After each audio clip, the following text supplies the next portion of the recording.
한 남자가 아내와 함께 이남 일녀를 키우며 평범한 삶을 살아가고 있었습니다. 그러나 아내가 병으로 먼저 세상을 떠나게 되어 홀아버지가 된 그는 노모의 도움을 받아 어린 자녀들을 키워야 했습니다. 세월이 흘러 자녀들은 각자의 길을 걸어가기 시작했습니다. 첫째 아들은 성실하게 생활하며 공장에서 안정적인 자리를 확보했고, 딸은 좋은 사람을 만나 시집을 가서 행복한 가정을 구성했습니다. 그런데 막내 아들은 사업을 시작했으나 점차 어려운 상황에 직면하게 되었습니다. 막내 아들의 사업이 망할 위기에 처하자 그는 절망적인 상황에서 아버지에게 도움을 요청했습니다. 자식의 간절한 부탁을 외면할 수 없었던 아버지는 평생 살아온 집을 담보로 잡아 막내 아들의 사업 자금을 마련해 주었습니다. 이는 아버지로서 할 수 있는 최대한의 희생이었고, 자신의 모든 것을 걸고 자식의 성공을 바라는 부모의 마음이었습니다. 그러나 현실은 냉혹했습니다. 막내 아들의 사업은 결국 완전히 망해버렸고, 투입된 돈은 모두 물거품이 되었습니다. 사업 실패의 결과는 참혹했습니다.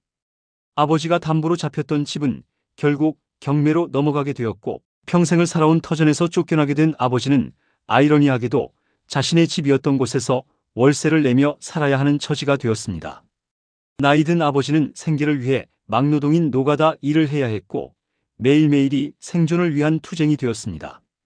한때는 가장으로서 가족을 지켜주던 든든한 존재였던 아버지가 이제는 하루하루 끼니를 걱정해야 하는 상황에 처하게 된 것입니다. 그런데 설상가상으로 더욱 충격적인 일이 벌어졌습니다. 막내 아들의 아내, 즉 며느리가 손자들에게 줄 쌀이 떨어졌다며 아버지가 월세로 살고 있는 집, 바로 예전에 자신들의 집이었던 그곳으로 찾아온 것입니다. 그리고 아버지의 쌀독에 있던 쌀까지 모두 가져가 버렸습니다. 이미 자식을 위해 집까지 잃고 힘겹게 살아가고 있는 아버지의 마지막 남은 양식마저 빼앗아간 것입니다. 이는 단순히 물질적인 손실을 넘어서 아버지의 마음에 깊은 상처를 남겼을 것입니다. 더 이상 견딜 수 없을 정도로 어려운 상황에 처한 아버지는 다른 자녀들에게 도움을 요청했습니다. 그러나 큰아들과 딸의 반응은 예상과 달랐습니다. 그들은 아버지가 막내를 위해 집까지 팔아가며 전 재산을 다 잃었다며 더 이상 아버지를 돌볼 수 없다고 선언했습니다. 결국 아버지는 세 자녀 모두로부터 버림받는 상황에 처하게 되었습니다. 자식들을 위해 모든 것을 희생했던 아버지가 정작 도움이 필요할 때는 아무도 곁에 있지 않게 된 비극적인 현실이었습니다. 이러한 상황은 많은 가정에서 발생할 수 있는 전형적인 패턴을 보여줍니다. 자식들 중에는 항상 유독 손이 많이 가는 아이가 있기 마련입니다. 흔히 말하는 아픈 손가락 같은 존재로 다른 형제자매들보다 더 많은 관심과 도움이 필요한 경우가 있습니다. 부모는 이런 자식을 보면 더욱 안타깝고 걱정스러운 마음이 들어 더 많은 것을 해주려고 합니다. 하지만 문제는 이런 도움이 적절한 선을 넘어서게 될 때 발생합니다. 한 자녀에게만 집중적으로 지원을 하게 되면 다른 자녀들은 상대적으로 소외감을 느끼게 됩니다. 특히 그 지원이 전 가족의 생존을 위협할 정도로 과도해질 때 다른 가족 구성원들은 배신감과 분노를 느끼게 됩니다. 결국 한 사람을 살리려다가 전체 가족이 무너지는 결과를 초래하게 되는 것입니다. 이는 선의에서 시작된 도움이 어떻게 파국적인 결과로 이어질 수 있는지를 보여주는 대표적인 사례입니다. 가족 간의 경제적 지원에는 반드시 한계가 있어야 합니다. 특히 경제적 여유가 없는 가정일수록 더욱 신중해야 합니다. 넘치게 풍족한 상황에서는 나누는 것이 가능하지만 기본적인 생활도 어려운 상황에서 무리한 지원을 하는 것은 결국 모든 가족 구성원을 어려운 처지로 내몰게 됩니다. 이런 상황에서는 냉정한 판단이 필요하며 감정에만 의존한 결정은 더 큰 불행을 불러올 수 있습니다. 진정한 부모의 역할은 자식들이 독립적으로 살아갈 수 있는 능력을 길러주는 것입니다. 물론 어려운 상황에서 일시적인 도움을 주는 것은 필요하지만 그것이 자식의 자립 의지를 꺾거나 의존성을 키우는 방향으로 가서는 안 됩니다.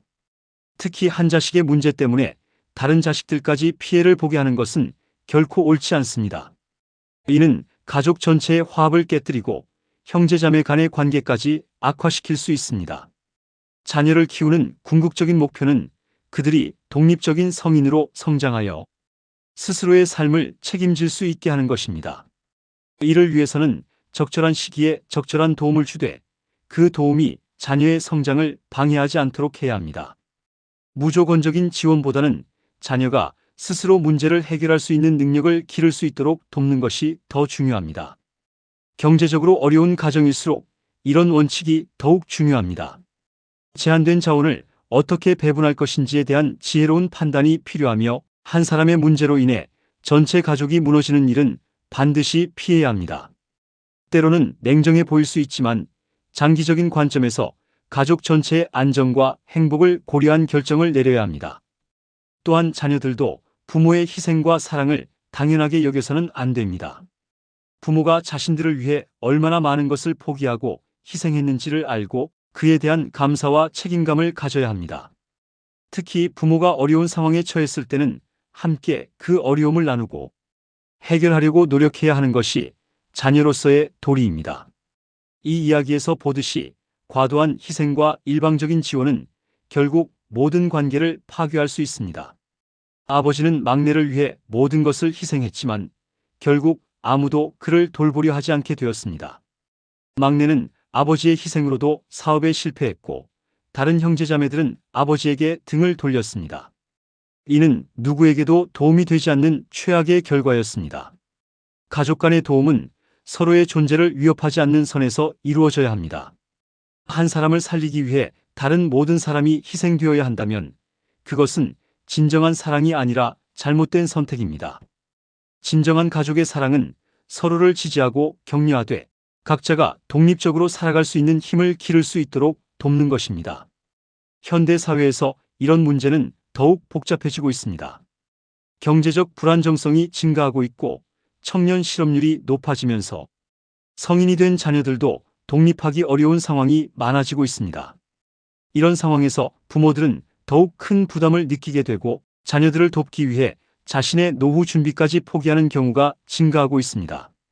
하지만 이런 시대적 배경이 있다고 해서 무분별한 지원이 정당화되는 것은 아닙니다. 오히려 이런 어려운 시대일수록 더욱 신중하고 지혜로운 접근이 필요합니다. 단기적인 도움보다는 장기적인 자립 능력을 기를 수 있도록 돕는 것이 더 중요하며 전체 가족의 안정을 고려한 균형 잡힌 지원이 필요합니다. 또한 사회적 안전망의 역할도 중요합니다. 가족에게만 모든 책임을 지우는 것은 불공정하며 사회 전체가 어려운 상황에 처한 개인을 도울 수 있는 시스템을 구축해야 합니다. 하지만 그렇다고 해서 개인의 책임을 완전히 면제할 수는 없으며 자립 의지와 노력은 여전히 중요한 요소입니다. 문화적 관점에서도 생각해 볼 필요가 있습니다. 동양 문화에서는 전통적으로 효를 중시하며 부모가 자식을 위해 희생하는 것을 미덕으로 여겨왔습니다. 하지만 이런 전통적 가치관이 현대 사회의 현실과 충돌하면서 많은 문제를 야기하고 있습니다. 전통적 가치를 존중하되 현실적 한계를 인정하고 건전한 가족 관계를 유지할 수 있는 새로운 기준이 필요합니다. 교육의 역할도 중요합니다. 어릴 때부터 자립의 중요성과 책임감을 가르치고 가족 내에서의 역할과 의무에 대해 올바른 인식을 심어주는 것이 필요합니다. 또한 경제 교육을 통해 합리적인 경제 활동과 위험 관리에 대한 이해를 높이는 것도 중요합니다. 결국 이 이야기가 우리에게 주는 교훈은 명확합니다. 자식에 대한 사랑과 지원에는 반드시 한계가 있어야 하며 그 한계를 넘어서는 순간 모든 것이 무너질 수 있다는 것입니다. 특히 경제적으로 어려운 상황에서는 더욱 신중하고 지혜로운 판단이 필요합니다. 감정에만 의존한 결정은 결국 모든 가족 구성원을 불행하게 만들 수 있습니다. 가난한 집일수록 홀로 망하든 일어서든 스스로 살아가는 법을 알려줘야 하며 도와주면 결국 다 파국에 이를 수 있습니다. 자식은 잘 키워서 독립시키는 것이지 계속 도와주는 것이 아닙니다. 넘치게 많으면 나눌 수 있지만 없는 살림에 나누는 어리석음을 저지르지 말아야 합니다. 자녀를 진정으로 사랑한다면 그들이 독립적으로 살아갈 수 있는 능력을 길러주는 것이 최선의 선택입니다. 때로는 냉정해 보일 수 있지만 장기적인 관점에서 가족 모두의 행복과 안정을 위해서는 꼭 필요한 자세입니다. 이런 원칙을 바탕으로 건전한 가족 관계를 유지하고 서로를 진정으로 사랑하고 지지할 수 있는 방법에 대해 깊이 생각해 보시기 바랍니다.